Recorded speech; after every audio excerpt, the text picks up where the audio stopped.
Organic chemistry की last unit है, अंतिम यूनिट है, जिसका नाम है जैव अणु बायो मॉलिक्यूल्स।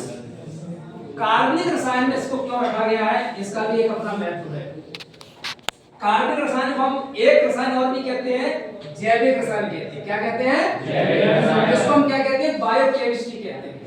जब हम आगे पढ़ते हैं बायोलॉजी वाले स्टूडेंट हैं तो मेडिकल फील्ड होता है, मेडिसिन क्षेत्र होता है, तो उसमें रिसर्च वर्क होता है बहुत सारा, तो उसके लिए हमें बायोकेमिस्ट्री पढ़ना पड़ती है। तो बायोकेमिस्ट्री क्या है? जैव अणु। क्या है? जैव अणु। जैव अणु क्या है? जैसे कार्बोहाइड्रेट्स, वसा, प्रोटीन, विटामिन, खनिज लवण आदि, ये सभी क्या कहलाते हैं? जैव अणु कहलाते हैं। और हमारे जीवन में, हमारे शरीर के अंदर ये विद्यमान है। हमारा जो शरीर है जीवित है और ये क्रियाशील है, तो ये जैव अणु ही इसके अंदर क्रिया कर रहे हैं। प्रोटीन एक ऐसा महत्वपूर्ण घटक है हमारे बॉडी का जो जीवित होने की पुष्टि करता है। प्रोटीन जीवित है या अजीवित है, ठीक है? तो मैंने इस बच्चे से पूछा जैव अणु क्या कहते हैं, उसको ये नहीं पता जैव अणु क्या होते हैं। इतना तो कम से कम सामान्य जानकारी होना चाहिए। शरीर का प्रथम ईंधन, फर्स्ट फ्यूल ऑफ बॉडी किसको कहते हैं बताओ? कार्बोहाइड्रेट। सेकंड किसको कहते हैं?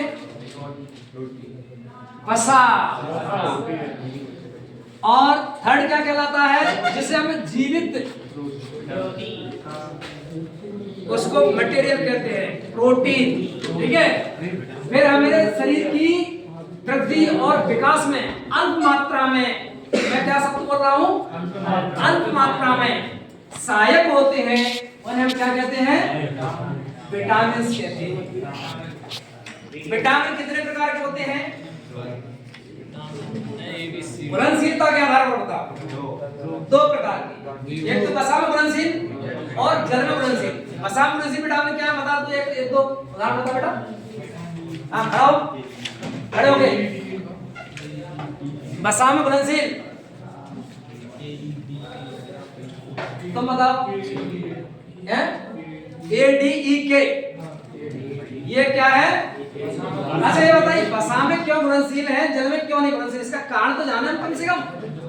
लाइक डिजॉल्व, अपने को अपने में बोलता है, यानी तो ये ADEK है ना, ये ज्यादातर क्या है?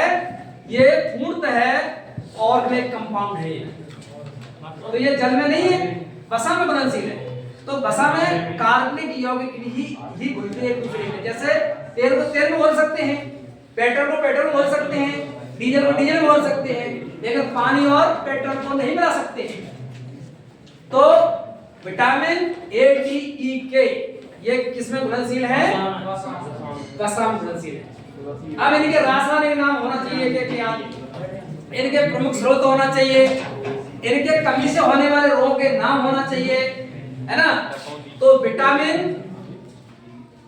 ADEK वसा में घुलनशील हैं और विटामिन B1 से लेकर विटामिन B12 यानी कार्बन C, जो उसको सॉरी विटामिन C, ये मिलकर के ये जल में घुलनशील है, ठीक है? क्यों है? कि ये पोलर हैं और गहराई से इसकी केमिस्ट्री पढ़ेंगे, क्योंकि जल में तो वही तो घुलेगा जो उसके समान होगा, है ना? और कई ऐसी विटामिन हैं जो जलाने पर या उनको गर्म करने पर नष्ट हो जाती हैं।